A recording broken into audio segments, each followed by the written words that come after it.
Praise the Lord. ஹல்லேலூயா. சத்தத்தை வைத்து சொல்லுமா ஹல்லேலூயா. லூக்கா எழுதின சுவிசேஷம் 6ஆம் அதிகாரம் 38ஆம் வசனத்தை வாசிப்போம். லூக்கா 6ஆம் அதிகாரம் 38ஆம் வசனம், புதிய ஏற்பாட்டுல.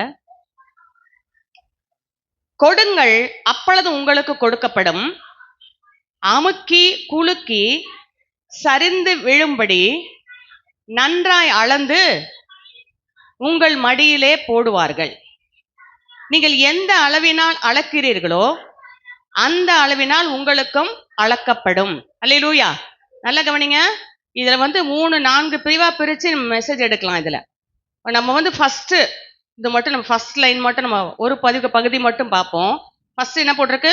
கொடுங்கள், அப்பொழுது உங்களுக்கு கொடுக்கப்படும். எதை கொடுக்க வேண்டும்? கர்த்தருக்கு நாம் எதை கொடுக்க வேண்டும்? தேவன் பாருங்க, தம்முடைய ஒரே பிறந்த குமாரனாக இயேசு கிறிஸ்துவ கிருபாதார பலியா நமக்காக ஒப்பு கொடுத்தார். நல்ல கவனிங்க. யாருக்காக ஒப்பு கொடுத்தார்? நமக்காக. எல்லாவற்றுக்கும் முன்னால பாருங்க, இந்த உலகத்துல எதெல்லாம் உலகத்துல இருக்குதோ அதை எல்லாவற்றையும் தேவன் நமக்கு கொடுத்தது. வானத்தை கொடுத்திருக்கிறாரா? வானத்தினால மனுஷனுக்கு நமக்கு நன்மைகள் இருக்கா இல்லையா? நன்மைகள் என்னென்ன நன்மைகள் இப்ப நான் பேச முடியாது, 1/2 hourல முடிக்கும். அதனால நான் உங்கள்கிட்ட கேட்கல, எதுவுமே கேட்கல, நான் சொல்லிட்டே போயிட்டு இருக்கேன். இது வானத்தை நமக்காக என்ன பண்ணார்? முதலாவது படைத்தார். அந்த வானத்துல இருக்கிற பிளானட்ஸ்களா இருக்கட்டும், அதுல இருக்கிற சூரிய சந்திர நட்சத்திரங்கள் எல்லாம் என்ன பண்ணுது? நமக்கு ஒளி கொடுக்கிறது. அப்புறம் என்ன பண்ணுது? கிருமிகளை கொள்ளுது. பல தரப்பட்ட காரியங்கள். சூரியன் நிமித்தம் நமக்கு பல காரியங்கள் இருக்கு, சந்திரன் நிமித்தம் பல காரியங்கள் இருக்கு. மழை பெய்யுது, வானத்துல இருந்து மழை பெய்யுது. அப்புறம் பனி நமக்கு வேண்டியதை கொடுக்குது. அப்புறம் பல காரியங்கள் எல்லாம், சூழ்நிலைகள் எல்லாவற்றையும் என்ன செய்யுது? நமக்கு கரெக்டா அமைச்சு கொடுக்குது. எது? வானம். அதான் நான் சொன்னேன், நிறைய பேச முடியாதுன்னு சொன்னேன். அப்போ இன்னொரு டைம் பார்ப்போம். அப்போ பாருங்க, அந்த வானம் நமக்கு நன்மையான காரியங்களை நமக்கு செய்கிறது. வேதத்தின்படி வானம் என்னென்ன கொடுக்கறதுன்ற காரியங்கள்லாம் நமக்கு இருக்கு. அடுத்தது ரெண்டாவது பாத்தீங்கன்னா, பூமி நமக்கு கர்த்தர் கொடுத்திருக்கிறார். பூமி முழுவதும் என்ன கொடுத்திருக்கிறார் ஆண்டவர் நமக்கு? சொல்லுங்க. பூமி முழுவதும் அவருடைய நன்மையினால் நிரம்பி இருக்கிறது. அப்படியே மனுஷனைய வானத்தையும் பூமியும் படைச்சிட்டு 6 நாட்களும் மனுஷனுக்கு வேண்டிய எல்லாவற்றையும் படைத்து விட்டு தான் மனுஷனை கர்த்தர் படைத்தார். படைத்துன்னு சொல்றதை விட கொடுத்து விட்டு, பூமியில என்னாலாம் நமக்கு வேணும், மனுஷனுக்கு வேணுமோ எல்லாத்தையும் கொடுத்திருக்காரு. என்னென்ன கொடுத்திருக்கிறாரு சொல்லுங்க? புல் பூண்டுகள் விளைகிறது. எதுக்கு? நமக்கு சாப்பிடும்படிக்கு நமக்கு. அப்புறம் பூமியில பலதரப்பட்ட தாவரங்கள். அடுத்தது உலோகங்கள், மெட்டல் பாத்திரம்லாம் செய்யறோமா, அது நமக்கு பயன்படுதா? இதான் சொன்னேன், நிறைய காரியங்கள் பூமியில என்ன பண்ணுது? நமக்கு கர்த்தர் கொடுத்திருக்கிறார். என்ன செஞ்சிருக்காராம்? இதை எப்படி சொல்ல? நம்ம கொடுத்திருக்கிறார். ஆமா, வானத்தை கொடுத்திருக்கிறார், பூமியை கொடுத்திருக்கிறார், வானத்தில் உள்ள காரியங்களை கொடுத்திருக்கிறார், பூமியில் உள்ள நன்மைகளை கர்த்தர் நம்ம கொடுத்திருக்கிறார், எல்லாத்தையும் கொடுத்தார். மனிதன் பாவம் செய்த போது பாத்தீங்க அப்படின்னாக்கா, மனிதன் தேவனை விட்டு தூரமாய் போன போது கர்த்தர் என்ன பண்ணாரு? தம்முடைய ஒரே பிறந்த குமாரனாகிய இயேசு கிறிஸ்துவை இந்த உலகத்துக்கு என்ன பண்ணாராம்? கிருபாதார பலியாக ஒப்பு கொடுத்தார். அதான் யோவான் படி வாசிக்க வேண்டாம், யோவான் 3:14 சொல்லப்பட்டிருக்குது. தம்முடைய ஒரே பிறந்த குமாரனை விசுவாசிக்கிறவன் எவனோ அவன் கெட்டு போகாமல் அவன் நித்திய ஜீவனை, பரலோக ராஜ்யத்தை அடையும்படிக்கு அவரையே தந்தருளி, அவரையே நமக்கு கொடுத்து, இவ்வளவாய் நம்மிடத்தில் அன்பு கூர்ந்தார் என்று சொல்லப்பட்டிருக்குது. அவரையே நம்ம கொடுத்திருக்காரு. ஏசப்பாவையே நமக்காக கர்த்தர் கொடுத்திருக்கார். தேவன் அருளிய சொல்லி முடியாத ஈவுகளுக்காக அவருக்கு ஸ்தோத்திரம் என்று வேதம் சொல்லுகிறது. ஆமென். நமக்கு கொடுத்திருக்கிறார். நம்முடைய ஒரே பிறந்த குமாரனை கர்த்தர் கொடுத்திருக்கிறார். இப்படி பலதரப்பட்ட காரியங்கள், நமக்கு நன்மையான காரியங்கள் எல்லாவற்றையும் வானத்திலும் பூமியிலும் எல்லாவற்றையும் கர்த்தர் நம்ம கொடுத்திருக்கிறார். கொடுத்தது மனிதன் அவரை விட்டு தூரமாய் போகும்போது தேவனையும் மனுஷனையும் ஒன்றாய் இணைக்கும்படிக்கு என்ன பண்ணாரு? அவரே இந்த பூமியில சொன்ன, ஏற்கனவே சொல்லிக்க, சிங்கம். எது? இதாவாகிய தேவன் யாரு? சிங்கம். அப்படி பயங்கரமான தேவன் அவர், பயங்கரமான பராக்கிரமசாலி அவர். அது அப்படியே ஒரு சாதுவான ஒரு ஆட்டுக்குட்டியாக, உலகத்தின் பாவத்தை சுமந்து திருக்கிற தேவ ஆட்டுக்குட்டியாக வந்தது. ஆமென். அதுதான் அவர் நமக்காக கொடுத்தது. இப்படி நிறைய காரியங்கள் கொரிந்தியர்ல வாசிக்கலாம், கலாத்தியர்ல வாசிக்கலாம், கொலோசியர்ல வாசிக்கலாம். பாத்தீங்கன்னா எப்படி அவர் கர்த்தர் ஒப்பு கொடுத்தார், பிதாவாகிய தேவன் ஒப்பு கொடுத்தார் அப்படின்னு. ஏசப்பா என்ன பண்ணாரு? தன்னையே என்ன பண்ணாராம்? 2ஆம் அதிகாரம் 1 யோவான் 2:1 சொல்கிறது, நாம் பாவம் செய்கிற ஒவ்வொருவரையும் கர்த்தர் என்ன பண்றாராம்? அவரு 2ஆம் அதிகாரம் 1 யோவான் 2:1 சொல்லப்பட்டிருக்கிறது. ஒருவன் பாவம் செய்வானானால், நல்ல கவனிங்க, நீதிபரராய் இருக்கிற இயேசு கிறிஸ்து நமக்காக பிதாவிடத்தில் பரிந்து பேசுகிறார் இருக்கிறார். நல்ல கவனிங்க, நம்முடைய பாவங்களை நிவர்த்தி செய்கிற கிருபாதார பலி. அப்ப ஆண்டவராக இயேசு கிறிஸ்து தன்னையே கிருபாதார பலியாக ஒப்பு கொடுத்தார், தன்னையே ஒப்பு கொடுத்தார். எபேசியர் 5:2 சொல்கிறது, சுகந்த வாசனையான காணிக்கையாக பிதாவ ஏசப்பா தன்னையே ஒப்பு கொடுத்தார், தன்னையே அவர் ஒப்பு கொடுத்தார். பிதாவாகிய தேவன் நமக்கு எல்லாவற்றையும் கொடுத்திருக்கிறார். நம்முடைய ஒரே குமாரனா இயேசு கிறிஸ்து கொடுத்திருக்கிறார். ஏசப்பா தன்னையே என்ன பண்ணிக்கிறார்? சுகந்த வாசனையா காணிக்கையாக. வாசனை வீசக்க வேண்டுமானால் அது மெல்ட் ஆக்கப்பட வேண்டும். அந்த சாம்பிராணி வாசனை வீச வேண்டுமானால் அது செக்கலிட்டு நசுக்கப்பட வேண்டும். எது? ஒரு சென்ட் தயாரிக்கணும். அப்படி அவரை கெத்செமனே தோட்டத்துல வைத்து என்ன பண்ண, அவர் நச்சு எடுத்தாங்க, அவரை வாசனை வீசினார் ஆண்டவராக இயேசு கிறிஸ்து. மூன்றாவதாக வாசிக்கும் பார்க்கும்போது பரிசுத்த ஆவியானவர் சொல்லப்பட்டிருக்கு. ரோமர் 5:5, நமக்கு அருளப்பட்ட பரிசுத்த ஆவியினாலே தேவ அன்பு நம்முடைய இருதயங்களில் கொடுக்கப்பட்டிருக்கிறது, ஊற்றப்பட்டிருக்கிறது. அப்படியே ஊற்றி அப்படியே ஆவியானவர் முழுக்க இந்த வாங்கிக்கன்னு அப்படியே பரிசுத்த நம்ம கர்த்தர் கொடுத்திருக்கிறார். இப்ப இவ்வளவெல்லாம் செய்த தேவன் நம்ம கிட்ட என்ன எதிர்பார்க்கிறார்? நாம என்ன கொடுக்கணும், அதை பார்க்கணும்ல. நிறைய காரியங்கள் இருக்கு. சில காரியங்களை மாத்திரம் நம்ம பார்ப்போம். எதை நாம் கொடுக்க வேண்டும்? லூக்கா எழுதின ஏன்னா வசனம் ஆதார வசனம், கொடுங்கள் அப்பொழுது உங்களுக்கு கொடுக்க வேண்டும். எதை கொடுக்க வேண்டும்? அதே லூக்கா எழுதின சுவிசேஷம் 6ஆம் அதிகாரம் 29ஆம் வசனம் வாசிப்போம். 29ஆம் வசனம். ஒரு கண்ணத்துல அரைஞ்சவனுக்கு மறு கண்ணத்தையும் ஒரு கண்ணத்துல அடிச்சா அப்படியே ஓங்கி இன்னொன்னு கொடுனாரு ஆண்டவர். நீங்க வசந்த வாசியை நீ பாருங்கப்பா, சரியா? ஒரு லைன் வாசிக்க இவ்வளவு நேரம் உங்களுக்கு. அதாவது ஒருவன் உன்னை ஒரு கண்ணத்தில் அறைந்தால் மறு கண்ணத்துல அவனை ஓங்கி லெப்ட்ல கொடு அப்படின்னு கொடுத்தாரா ஆண்டவர்? சொன்னாரா? மறு கண்ணத்தையும் அவனுக்கு இந்தாப்பா அடி. ஐயோ, ஃபர்ஸ்டே இப்படி இருக்குதே. ஐயோ, எங்களுக்கெல்லாம் பதில் பேசி ஒண்ணு பேசுனா, ஒரு வார்த்தை சொன்னால் 0 அப்படி போட்டுதானே எங்களுக்கு பழக்கம். ஆமாவா இல்லையாங்க? ஆமான்றாங்க இல்லையா? சொல்லுங்க. சரி, வசனம் கேட்க கேட்க கேட்க ஒரு 10 வார்த்தைக்கு என்ன பண்ணுவான்? பேசாம இருப்பான். 11வது வார்த்தைக்கு கோவம் என்ன ஆயிடும்? நம்ம போடும் பாருங்க 0 மறு கண்ணத்தை கொடு. இதுல நிறைய காரியங்கள் இருக்கு. மறு கண்ணத்தை கொடுப்பேன்னு என்ன அர்த்தம்? அதுல என்ன அடங்குது தெரியுங்களா? அந்த விஷயத்துல, அந்த காரியத்துல ஒருத்த ஓங்கி பட்டான்னு ஒரு அடி அடிச்ச உடனே நீங்க அமைதியா இருக்கீங்க பாத்தீங்களா? அதுதான் மறு கண்ணத்தை கொடுப்பது. ஏசப்பாவை என்ன தெரியுமா செஞ்சாங்க? அந்த பிரதான ஆசாரியா இருக்கான் பாத்தீங்களா, அவன் சொல்றான், ஆமா, பிரதான ஆசாரியர் என்ன பண்ணா, இப்படியா நீ ராஜாவுக்கு மறு உத்தரவு கொடுக்கிறது?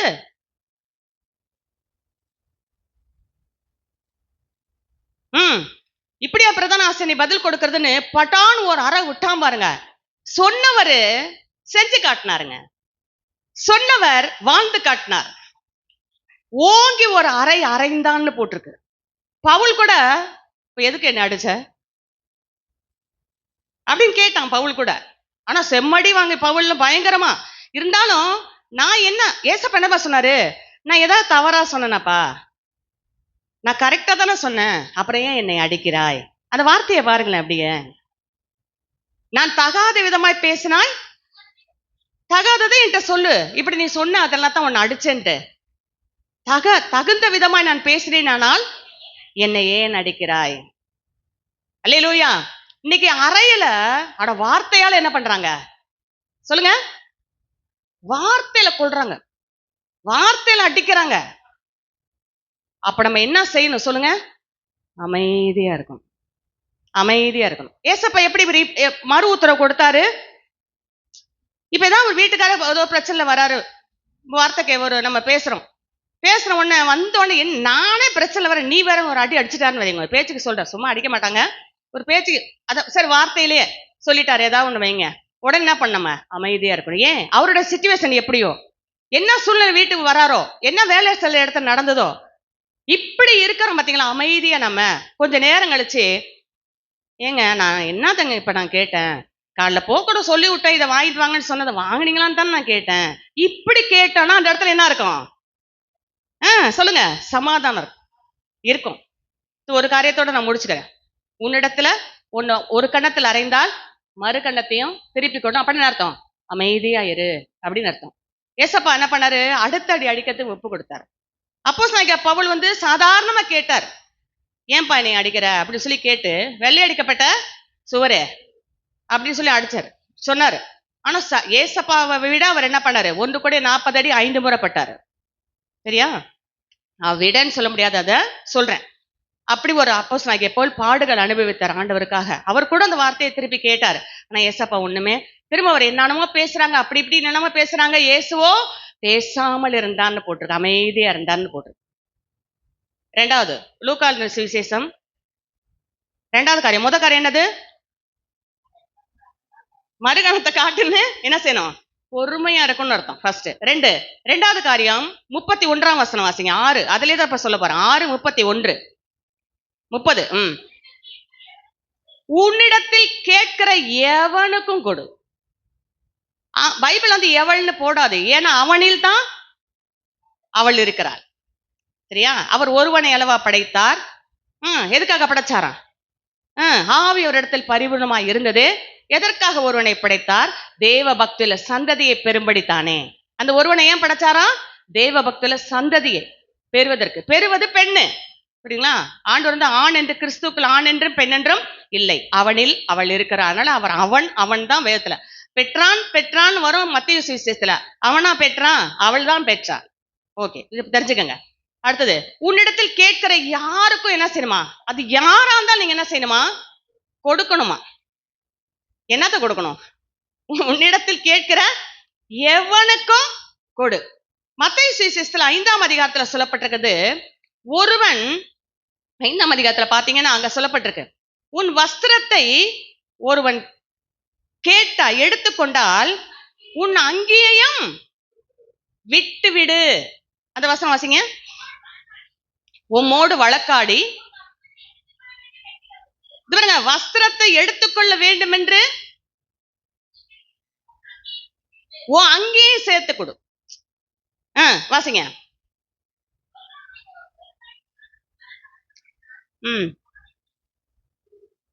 நல்லா கவனிங்க.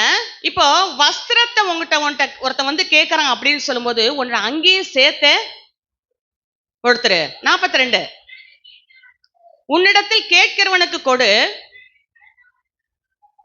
அது லூக்காலையும் அது வரும். சரியா? உன்னிடத்தில் கேட்கிறவனுக்கு கொடு. எதை என்ன கேட்பாங்க? கொஞ்சம் ஏதாவது அதை கொடுங்க, இதை கொடுங்க, காசு கொடுங்க, ஏதாவது தரேன், அப்படிதான் என்ன கேட்பாங்க. அப்படியே லூக்கால வாசிங்க. அது அப்படியே தொடர்ந்து லூக்கால 6ஆம் அதிகாரத்துல 30ஆம் வசனம். உன்னிடத்தில் கேட்கிற எவனுக்கும் கொடு, உன்கிட்ட எடுத்துக்கிறான் பாத்தீங்களா, அதை திரும்ப கேட்காத. இது என்னங்க நாங்க வாரி வழங்குறோம், வள்ளலா எங்களுக்கான இலவசமா வருது நாங்க கொடுக்கறதுக்கு அப்படின்னு நம்ம நினைப்போம். ஆனா ஆண்டவர் என்ன சொல்றாரு பாருங்க, அந்த வசனம் என்ன சொல்லுது அப்படின்னாக்கா, இது எதை குறிக்குது அப்படின்னு சொல்லும்போது, நம்ம கிட்ட இருக்கும் போது உன்னிடத்தில் பொருள் இருக்கையில் அப்படின்னு சொல்லப்பட்டிருக்கு வேத வசனத்துல. உன்னிடத்தில் பொருள் இருக்கு, நீ போ, நாளைக்கு வா தரேன் என்று நீ சொல்லாதே. நமக்கு எல்லாருக்குமே தெரியும், சூனேம் இந்த நம்ம சாரிபாத் ஒரு விதவை, தேசத்துல பஞ்சம், நல்ல கவனிங்க, தேச பஞ்சம். அப்ப பஞ்ச நாட்களை பார்த்தோன்னா எலியாது தீர்க்கதரிசி இப்ப வந்து ஆண்டவர் சொல்ற, நீ சாரிபாத் ஊருக்கு போ, உன்னை போஷிக்கும்படிக்கு நான் ஒரு விதவைக்கு கட்டளையிட்டேன். அப்ப அவன் என்ன பண்றான்? அவன் போறான். அந்த ஊருக்கு போகும்போது அவன் என்ன பண்றான்? விறகு பொறுக்கிட்டு இருக்கா. விறகு எதுக்கு? அந்த சாப்பாடு செய்யறதுக்கு. அவட தேசத்தை பஞ்சத்துல இருக்குது. அப்போ அவட்ட கேட்கறான், அம்மா எனக்கு கொஞ்சம் குடிக்க தண்ணி தான். அவ தண்ணி எடுக்க போகும்போது அடுத்த வார்த்தை சொல்றான், நீ வந்து அப்படியே எனக்கு ஒரு அடை சுட்டு கொண்டு வா, ஒரு சப்பாத்தி போட்டு என்கிட்ட கொண்டா அப்படின் போது உடனே அவ சொல்றா, ஐயா என்கிட்ட இருக்கிறத கொஞ்சம் எண்ணெயும் கொஞ்சம் மாவும் தான் இருக்குது, 2 சப்பாத்தி வரும், அந்த 2ல வந்து நான் ஒண்ணு என் புள்ள ஒண்ணு சாப்பிட்டுட்டு நாங்க சாக போறோம். ஏன்னா அடுத்த வேளைக்கு எங்களுக்கு உணவு கிடையாது, தேசத்துல பஞ்ச பயங்கரமா இருக்குது. நாங்க சாக போறோம் அப்படின்னு சொல்லும்போது, இல்ல நீ அதுல முதல் அடைய என்ன செஞ்சு நீ கொண்டு வா, எனக்கு சுட்டு கொண்டு வா. அதே மாதிரி அவ கொண்டு போய் கொடுத்தா. அவ கொடுக்கும்போது பார்த்தீங்கன்னா வேதம் சொல்கிறது, அந்த தேசத்துல பஞ்சம் முடிகிற வரைக்கும் அந்த பாத்திரத்துல என்ன பண்ணலையா, மா செலவழிந்து போகவும் இல்லை, கலசத்தில் எண்ணெய் குறைந்து போகவும் இல்லை. அல்லேலூயா. அதாங்க போட்டு, கொடுங்கள் உங்களுக்கு கொடுக்கப்படும். எப்படிப்பட்ட சூழ்நிலை, கேட்கிற எவனுக்கு நீ கொடு. தொடர்ந்து என்ன வாசித்தீங்க, எவனுக்கு கொடு. தொடர்ந்து உன்னிட்ட எடுத்துக்கொள்றவனுக்கு என்ன செய்ய, அதை திரும்ப கேட்காத அப்படின்னு சொல்லப்பட்டிருக்கு. அப்படியே தொடர்ந்து வாசிங்க. அது அடுத்தது அடுத்தது.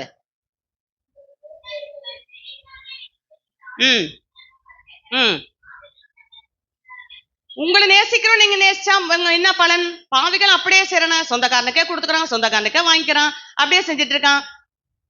இதெல்லாம் அடுத்தது, அடுத்த காரியத்துக்கு போயிருவோம். அடுத்தது அடுத்தது அடுத்த வசனம் அவனிங்க. இப்ப உன்னிடத்தில் கேட்கிற எவனுக்கும் கொடுன்னு சொன்னாரு. அப்புறம் திரும்ப கொடுப்பார்கள் என்று நம்பி, என்று திரும்ப கொடுப்பார்கள் என்று நீ கடன் கொடுத்தால், நம்பி கடன் கொடுத்தால் என்ன உனக்கு பலன்? திரும்ப அதுக்காக யாத்தையும் வாங்கிட்டு கொடுக்காம வந்துருவாங்க. பாவம், அவங்க இருக்கதை கொடுத்துருப்பாங்க, ஏதோ தேவைக்கு வச்சிருந்த கொடுத்துருப்பாங்க. நான் பேசுறது எல்லாமே நிறைய வச்சிட்டு இருக்கேன் உங்களுக்கு. யாருக்கு? நிறைய வச்சா மட்டும் இல்ல. இப்ப அந்த அந்த பாவியா அந்த சாரிபோத்து உதவிட்ட என்ன இருந்துச்சு சொல்லுங்க. அந்த தீர்க்கதரிசிக்கு கொடுத்த உடனே அங்க என்ன பண்ணுது, அப்படியே 5 அப்ப 2 மீன் 5000 பேர் புருஷர்கள் சாப்பிட்டார்கள். ஒரு சின்ன பையன் தான் வச்சிருக்கான். அத 3 நாள் பிரசங்கம் நடக்குது, மெய் மறந்து மக்கள் கேட்டுட்டு இருக்கிறாங்க. அந்த 5 அப்ப 2 மீனை, இங்கே ஒரு பையன் இருக்கான இவ்விடத்துல 5 அப்பம் 2 மீன் இருக்கு அப்படி உடனே அவன் கொடுக்குறான். அதை கொடுத்த உடனே 5000 புருஷர்கள் சாப்பிட்டார்கள். மீதி எத்தனை கூட நிரப்புறாங்களாம்? 12 கூட நிரப்பினார்கள். அல்லேலூயா. அதாங்க சொல்லப்பட்டிருக்கு, இருக்கும் போது நீ கொடு. கொஞ்சம் தான் இருக்குது, அவ கொடுத்துட்டா, அப்படி கொடு. அப்படி கொடுக்கும் போது கர்த்தர் என்ன பண்ணுவாரு, அமுக்கி குலுக்கி சரிந்து விழும்படி. எப்ப பார்த்தாலும் இந்த வரட்டு பானை இருக்கு பாத்தீங்களா, அடியில சோறு போயிடுச்சு வைங்கள பானையில, அப்படி இருக்கும். எப்படி சத்தம் கேட்கும்? சரட்டு சரட்டுன்னு சத்தம் கேட்கும். அப்படிதான் நம்ம வாழ்க்கை இருக்கும். ஆனா அந்த சூழ்நிலை கர்த்தர் கொடுக்கும் போது அது என்ன பண்ணுமா, அப்படியே பாடு. நான் கர்த்தர் கொடுக்கறத பேசல, இப்போ நான் பேசுறது யாருக்கு பேசிட்டு இருக்கான்? மற்றவங்களுக்கு கொடுக்கறத பத்தி பேசுறேன். கர்த்தர் கொடுக்குற டாபிக் இப்ப பேசவே முடியாது, பயங்கரமா போயிட்டு இருக்குது. நான் பேசுறது மத்தவங்களுக்கு, பிறனுக்கு, உன்னிடத்தில் கேட்பவனுக்கு திரும்ப தருவாங்க நினைச்சு கொடுக்காத. அப்படி என்னன்னா நம்ம ஐயோ இந்த உபதேசம் இது, அதான் சொன்னாங்க யோவான் சுவிஸ், ஐயோ இதெல்லாம் கடினமான உபதேசம், இதை யாருப்பா கடைபிடிப்பார்கள் அப்படின்னு சொல்லிட்டு போயிட்டாங்க எல்லாருமே. இது யார் கேட்பார்கள் அப்படின்னு சொல்லிட்டு. சரி, அடுத்து பாத்தீங்கன்னாக்கா வசனம் சொல்லுது, திரும்ப கொடுப்பாங்கன்னு நினைச்சு கடன் கொடுக்காத. 35ஆம் வசனம். அந்த வசனம் மட்டும், அந்த பகுதி மட்டும். கைமாறு கருதாமல். எப்படி செய்யணுமா? கைமாறு கருதாம. என்ன கைமாறு? சரி, பார்த்தீங்களா, கடன் கொடுத்தாங்கன்னா அவங்க வீட்டுல வச்சு வேலை வாங்குவாங்க. பாத்திருக்கீங்களா? வேலையெல்லாம் செஞ்சு ஒரு ஏதாவது கொடுங்க, ஒரு 1000 ரூபாய் கொடுங்கன்னு போனா, அங்க போய் அந்த பாத்திரத்தை விலைக்கு போடு, அதை செய்யி, இதை செய்யி, எதையாவது செய்யி, செஞ்ச பிற்பாடு அதுக்கப்புறம் நீட்டி நெழுப்பி பாவம் அவங்க அது பிரச்சனையே, ஐயோ மணியாச்சே 6 மணிக்கு வந்துருவானே கொடுக்கணுமே, அப்படியே இருப்பாங்க. இவங்க என்ன பண்ணுவாங்க, இழுத்து அடிச்சு 8 மணிக்கு கொடுத்து அனுப்புவாங்க. சரியா? கைமாறு. சொன்ன திரும்ப கேட்கிற எவனுக்கும் கொடுக்கணும். முதல்ல ஒரு கணத்துல இருந்தா மறுகணத்தை. இது எதை குறிக்குது? பொறுமையா இரு அப்படின்னு. 2வது, உன்னிடத்தில் கேட்கிற யாருக்கு, யாரா இருந்தாலும் அவங்களுக்கு கொடு. தெரிஞ்சவனா இருந்தாலும் சரி, தெரியாதவனா இருந்தாலும் சரி, யாரா இருந்தாலும் சரி, அவனுக்கு கொடு அப்படின்றார்.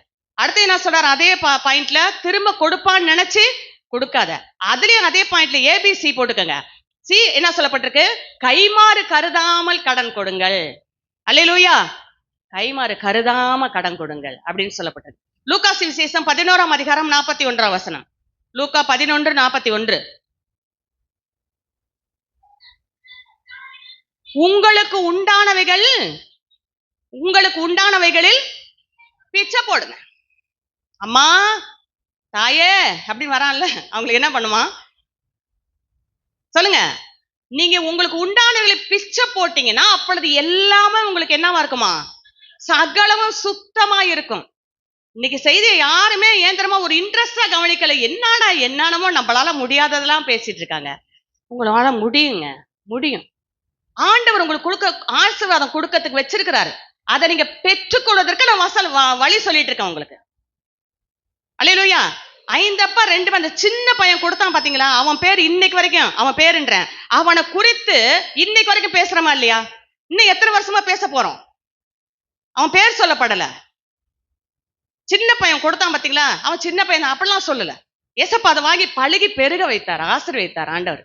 நல்லா கவனிங்க. கைமாறு கேட்கிற எவனுக்கு கொடுங்கள், ஒரு கணத்தை தான் மறுகணத்தையும் திருப்பி கொடு. அதாவது என்னது? பதில் பேசாத, அமைதியாயிரு, ஆண்டுடைய பிள்ளையா பொறுமையா நீடிய பொறுமையா இரு. 1, ஏன்னா ஏசப்பா அப்படியே இருந்தாரு. 2, ஒரு இடத்துல கேட்கிற யாரா இருந்தாலும் சரி அவங்களுக்கு நீ உதவி செய்யி. அப்புறம் அதை எப்படி திரும்ப தருவாங்கன்னு நினைச்சு இது பண்ணாத, கொஞ்சம் கொடுத்துருப்பா, எனக்கு இந்த மாதிரி 10ஆம் தேதி வீட்டு வாடகை கொடுக்கணும், அதனால அப்படின்னு சொல்லி கொடுத்தாங்கன்னா வாங்குங்க. இல்லைன்னா ஏசப்பா இப்படி சூழ்நிலை உங்களுக்கு தெரியும், எனக்கு 10ஆம் தேதி நான் வாடகை கொடுக்கணும் உங்களுக்கு தெரியும், ஆனா அவங்க இன்னும் கொடுக்காம இருக்காங்க, எனக்கு நீங்க உதவி செய்யுங்க நீங்க சொன்னீங்கன்னா ஏசப்பா வேற வழியில உங்களுக்கு உதவி செய்வார். அவங்கள கொடுக்க வேண்டிய இடத்துல கர்த்தர் கொடுக்க வைப்பார். சரியா? இதுதான் சபையில போதிக்கப்படுற வார்த்தைங்க, தெரிஞ்சுக்கங்க. அடுத்தது, கைமாறு கருதாம எதையாவது நீங்க செஞ்சுட்டு இதை செஞ்சுட்டு அதை செஞ்சுட்டு அவங்களை என்ன பண்ணாங்க அப்படி அனுப்பாதீங்க. கைமாறு கருதாம என்ன செய்யுங்க, நீங்க கடன் கொடுங்கள். அடுத்தது என்ன போட்டிருக்கு? உங்களுக்கு உண்டானவைகளில் பிச்சை கொடுங்கள். பிச்சை என்றால் என்ன? தர்மம். பிச்சை பிச்சை கொடுங்க அப்படின்னு சொல்றாரு. இதுக்கு உதாரணம் ஒரு காரியம் நான் சொல்றேன். ஒரு மனுஷனுக்கு கொடுக்குற அந்த பணம், அந்த காரியம் பாத்தீங்க அப்படின்னாக்கா, அவனுக்கு வந்து ஒரு 10 ரூபா கொடுத்தீங்கன்னா ஒரு டீ குடிப்பான், அவ்வளவுதான். 5 ரூபா இட்லி இந்த கடையில சின்ன சின்ன கடைகளை விற்கிற 2 இட்லி சாப்பிடுவான், அவ்வளவுதான். திரும்ப பசிக்கும் அவனுக்கு. ஆனா அவனுக்கு ஏசப்பாவை காட்டிட்டோன்னு வச்சுங்களேன், ஏசப்பாவை காட்டிட்டா என்ன செய்வான்? எப்பயுமே எப்படி இருப்பான் அவன்? எப்பயுமே சந்தோஷமா நல்லா பசி ஆத்திருவாரு, அப்படியே இருப்பான். கவனிங்க. எப்படின்னா, அப்போஸ்தலர் 3ஆம் அதிகாரம் நமக்கு எல்லாருக்குமே தெரியும். அலங்கார வாசல் அண்டையில அந்த முதல் வசனம் வாசிங்க, முதல் 2 வசனம் மட்டும் வாசிங்க. ஜெப வேலை 9ஆம் வேலை சரி ஆலயத்துக்கு போறாங்க. அப்புறம் தாயின் வயிற்றில் பிறந்த நாள்ல இருந்து சப்பானியா இருந்த, நான் அன்னைக்கு ஒரு சப்பானி சொன்னேன் 14ஆம் அதிகாரம், அது லீஸ்திராவுல, இது ஜெப ஆலயத்துல. சரியா? இவனுக்கு ஏறக்குறைய அங்க வசனம் பின்னால திருப்பி பாத்தீங்கன்னா போட்டிருக்கு, ஏறக்குறைய சொஸ்தமானவன் 40 வயதுக்கு மேற்பட்டவனா இருந்தான்னு போட்டிருக்கு. தாயின் வயிற்றுல இருந்த நாள் முதல்ல சப்பானியா இருக்கிற ஒரு மனுஷன் அங்க உட்காந்து ஐயா தர்ம போடியா, ஐயா தர்ம போடியா அப்படின்னு ஆலயத்துக்கு வரவங்க எல்லாம் என்ன பண்ணிட்டு இருக்கான் சொல்லுங்க? ஆலயத்துக்கு வரவங்க எல்லாம் கேட்டு பிச்சை கேட்டுட்டு இருக்கான். கவனிங்க, வசனம் வாசிட்டீங்களா? கவனிங்க, பிச்சை கேட்டுட்டு இருக்கான். நான் என்னோட ஆக்ஷன், நான் இம்ப்ரெஷன் எப்படி பண்றது நீங்க பாத்தீங்கன்னா உங்களுக்கு மனசு நல்லா பதியும். சரியா? சரி. அதனால ஒருத்தர் பேசும்போது ஃபேஸ் டு ஃபேஸ் கவனிங்க. அவங்க என்ன சூழ்நிலை இருக்கிறாங்க, எப்படி பேசுறாங்கன்றத நம்ம அண்டர்ஸ்டாண்ட் பண்ண முடியும். நம்ம பாட்டு நீ சொல்லு அப்படி கேட்டோன்னு வைங்களேன், அது அவங்க வெறுமையா போயிடுவாங்க. அப்ப இந்த வார்த்தையை கவனிங்க. இப்போ பிச்சை கேட்கறான், ஐயா எனக்கு எதா குடியா எதா. அப்ப பேதுரு யோவானும், யாரு? ஏசப்பாவோட சீசர்கள். பேதுரு யோவானும் ஆலயத்துக்கு போகும்போது அவங்களையும் பார்த்து என்ன கேட்டான்? ஐயா எனக்கு தர்மம் போடுங்கய்யா, எனக்கு பிச்சை கொடுங்கயான்னு கேட்கும்போது உடனே பேதுரு அவனை என்னை நோக்கிப்பார், அல்லேலூயா, என்ன நோக்கி பார் அப்படின்னு நான் பாருங்க. உடனே அவன் என்ன பண்ணுவான்? ஏதாவது கொடுப்பாங்கன்னு தான் அப்படி பார்த்தான். எப்படி பார்த்தான்? ஏதாவது கிடைக்கும் என்றுதான் அவன் பார்த்தான். கவனிங்க, இவங்க நான் பாருன்றாங்க, ஏதோ ஒண்ணு கொடுக்க போறாங்க போல நமக்கு அப்படின்னு சொல்லிட்டு தான் அவன் பார்க்கறான். ஆனா அவன் என்ன தெரியுமா பேதுரு சொன்னா? வாசிங்க. வெள்ளியும் பொன்னும் என்னிடத்தில் இல்லை, என்னிடத்தில் உள்ளதை உனக்கு கொடுக்கிறேன், நசரேயனாகிய இயேசு கிறிஸ்துவின் நாமத்திலே எழுந்து நட என்று சொல்லி அவனை வலது கையை பிடித்து தூக்கி விட்டான். உடனே அவன் குதித்தெழுந்து நின்று நடந்து தேவனை மகிமைப்படுத்தி தேவ ஆலயத்துக்குள் போனான். பிச்சைக்காரன் தேவனுடைய பிள்ளையா தேவ ஆலயத்துக்கு போனான். நம்முடைய தேவன் அப்படிப்பட்ட தேவன். அப்படிப்பட்ட பவுலும் அப்படிப்பட்ட அங்க பவுல் செஞ்சாரு. லீஸ்திராவுல சொன்னேன், இங்க பேதுருவும் யோவான். அல்லேலூயா. என்கிட்ட உனக்கு கொடுக்கறதுக்கு இல்லப்பா, ஒண்ணு சொல்லிட்டா, நீ ஏசப்பாட போய் ஜெபம் பண்ணு, நீ அவர்கிட்ட போய் ஜெபம் பண்ணு, உன் தேவையை கண்டிப்பா அவர் சந்திப்பார். அப்படி நம்ம சொன்னோம்னு வைங்களேன், கர்த்தர் நம்மளை பாப்பார். அந்த நேரத்துல என் பிள்ளை எவ்வளவு அழுகா என் வார்த்தைக்கு அப்படியே கீழ்ப்படுன்னு சொல்லிட்டு என்ன காட்டுது பாரு அந்த புள்ளன்ட்டு அவங்களுக்கு உடனே கர்த்தர் என்ன பண்ணிடுவாரு? நம்ம ஆண்டட்ட கேட்பேன், ஏசப்பா நிறைய முறை கேட்டிருப்பேன், ஏன்பா இவங்களை இப்ப என்கிட்ட கேட்கறவங்களுக்கு கொடுத்துருவேன், ஒரு சமயத்துல இல்லாதப்ப ஏன்பா கேட்க வச்சுங்க, அவங்க என்ன நினைப்பாங்க, இவங்க கொடுக்கல வச்சுட்டு தர மாதிரி தான் நினைப்பாங்க. அப்பெல்லாம் நான் கேட்டிருக்கேன் ஆண்டவர்கிட்ட, சொல்றேன், தெரியாம கேட்டிருக்கேன், சொல்றேன் இப்ப நான். அதே நேரத்துல யாக்கோபு நிருபத்துல சொல்லப்பட்டிருக்கு, ஒருத்த குறைவோட வந்துட்டு வரான், வந்து ஏதாவது நீ தருவேன்ட்டு வரான், அவனுக்கு நீ கொடுக்காம போய் குளிர் காந்து பசியாருங்கள், உங்களுக்காக நான் ஜெபம் பண்றேன்னு சொல்லி அனுப்பாத. அல்லேலூயா. அப்படி சொல்லி அனுப்பாத. அப்படி இந்த வசனம் அங்க போட்டிருக்கு. தேவையானதை கொடுத்து அனுப்பு. தேவையான இல்லையா, ஆண்டவர் நமக்கு தெரியும், ஏசப்படையிரு நான் ஒன்று அந்த மாதிரி நான் ப்ரேயர் பண்ணி நிறைய பேருக்கு கத்தர் உதவி செஞ்சிருக்காரு, நிறைய பேருக்கு கத்தர் செஞ்சிருக்காரு. இந்த நான் கொடுத்துரும்பா இல்ல அதனால அப்படின்னு சொல்லி. அப்ப நம்ம என்ன பண்ணோம், உங்களில் நம்மிடத்தில் இருக்கிறது என்ன பண்ணுமா, பிச்சை கொடுக்க வேண்டும். ஆமென். உன்னிடத்தில் கேட்கிறவனுக்கு எவனுக்கும் கொடு. மத்தேயு சுவிசேஷம் 10ஆம் அதிகாரம் ஃபர்ஸ்ட் டக்குன்னு சொல்லுங்க. முதல் வசனம், முதல் பாயிண்ட் மாறு கண்டது. அப்படி என்னது, பொறுமையா அமைதியாரு, யார் என்ன பேசினாலும் பேசிட்டு போறாங்க. 2, கேட்கிற யாருக்கு எப்படி கேட்கிற எவனுக்கும் கொடு, திரும்ப கொடுப்பாங்கன்னு கொடுக்காத. அடுத்தது கைமாறு கருதாம கடன் கொடு. 5, உன்னிடத்தில் கேட்கிற உள்ளவைகளில் பிச்சை கொடுங்கள். 7, மத்தேயு சுவிசேஷம் 10ஆம் அதிகாரம் 6ஆம் வசனம் நினைக்கிறேன், வாசிங்க. அந்த கடைசி வசனம், கடைசி வரி, இலவசமாய் பெற்றீர்கள் இலவசமாய் கொடுங்கள். எதை இலவசமா பெற்றிருக்கிறோம், எதை இலவசமா கொடுக்கணும், ஏசப்பாவோட ரட்சிப்பை நம்ம இலவசமா. யாராவது இங்க வந்து உட்கார்ந்து இருக்கவங்க ஏதாவது அவர்கிட்ட கொடுத்து பெற்றோமா? பாவிங்க, நம்ம பாவிகளா இருக்கையில் பிதாவாகிய தேவன் தம்முடைய ஒரே பிறந்த குமாரனா இயேசு கிறிஸ்து நமக்கு கொடுத்தபடியினால நம்ம அவருடைய பிள்ளையா இங்க வந்து நம்ம உட்கார்ந்து இருக்கிறோம், இலவசமா அந்த ரட்சிப்பை பெற்றிருக்கிறோம். அந்த 8ஆம் வசனம் ஃபுல்லா வாசிங்க. சீசர்கள் அனுப்புறாரு, 12 சீசர்களை அனுப்பும்போது சொல்றாரு, வியாதி உள்ளவர்களை சொஸ்தமாக்குங்கள், குஷ்டரோகிகளை சுத்தமாக்குங்கள், மரித்தோரை எழுப்புங்கள், பிசாசுகளை துரத்துங்கள், இலவசம். இதெல்லாம் இலவசமா தானே பெற்றுக்கிட்ட, இலவசமா கொடு. ஜெப எண்ணெய் 1000 ரூபாய் கொடுத்து வாங்கிக்க. என்னத ஜெப எண்ணெய் எங்கிட்ட பங்காளம், உங்க குடும்பத்தை கொண்டு பங்காளரா சேருங்க. சாவி, தங்க சாவி, பரலோகத்தை திறக்கிற சாவி, பரலோகத்தை திறக்கிற சாவி தேவனுடைய வார்த்தைகள். தங்க பேனா, இந்த பேனா வச்சுனா நீ நல்லா எக்ஸாம் எழுதுவ, படிச்சாதான் எழுதுவ. இதெல்லாம் உங்களுக்கு தெரியுமா தெரியாதா? இதெல்லாம் நடந்துட்டு இருக்கு ஊழியங்கள்ல. ஸ்ப்ரே பாட்டில் அடிச்சு, ஸ்ப்ரே வாட்டர், தண்ணி, அது என்ன பண்றது, தண்ணி, காசு காசு, எல்லாம் காசு காசு. அபிஷேக என்ன காசு, அனாயிண்டிங் வாட்டர். தண்ணியில என்ன இருக்கு, இத விக்கிறாங்க. அந்த எண்ணெய், அந்த ஜெப எண்ணெய் எவ்வளவா, 1000 ரூபாவா. 1000 ரூபாய் கொடுத்து இந்த எண்ணெயை வாங்கிக்கங்க. சத்தியத்தை வாங்கு, விற்காத. நீதிமொழிகள் சொல்லப்பட்டது, சத்தியத்தை வாங்கு, அதை விற்காத. இன்னைக்கு எதுல பாரு, இன்னைக்கு ஊழியக்காரர்கள் எல்லாமே இன்னைக்கு பணத்துல விழுந்து போய் எல்லாத்தையும் வியாபாரம் ஆக்கிட்டாங்க, ஊழியத்தை வியாபாரம் ஆக்கிட்டு இருக்காங்க இன்னைக்கு. அல்லேலூயா, அல்லேலூயா, ஆமேன். இலவசமா கொடுக்கணும். எதை கொடுக்கணும், ஏசப்பாவோட அன்பை. அவங்களுக்காக ஜெபிங்க, அவர்களுக்கு தலையில கை வச்சு ஜெபம் பண்ணுங்க, அந்த வியாதியஸ்தரை சுகமாக்குங்க. இலவசமா பெற்றிருக்கீங்களா, இதை கொண்டு இலவசமா அவங்ககிட்ட கொடுங்க. அவங்களுக்கு ஏசப்பாவோட அன்பை எடுத்து சொல்லுங்க. அவங்க எல்லாரும் ஆட்டோமேட்டிக்கா என்ன பண்ணுவாங்க, விடுதலையை பெற்றுக் கொள்வார்கள். ஆமென். ப்ரே பண்ணுவோமா? ஓகே.